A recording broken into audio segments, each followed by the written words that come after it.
Hello guys, তো আমার সামনে আছে হিরো গ্ল্যামার 125। তো গাড়িটার প্রবলেম হচ্ছে ডিস্ক ব্রেকের প্রবলেম। তো চলো আগে প্রবলেমটা দেখাই তোমাদের।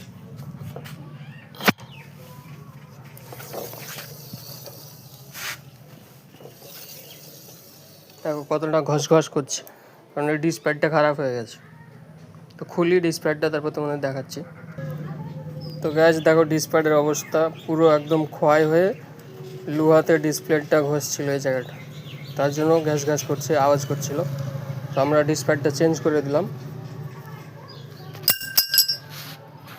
যাদের গাড়িতে ডিসপ্যাড খারাপ হয়ে গেছে তারা ডিসপ্যাড চেঞ্জ করবে, নাহলে এই 200 টাকার জন্য কিন্তু এই ডিসপ্লেটা নষ্ট হয়ে যাবে।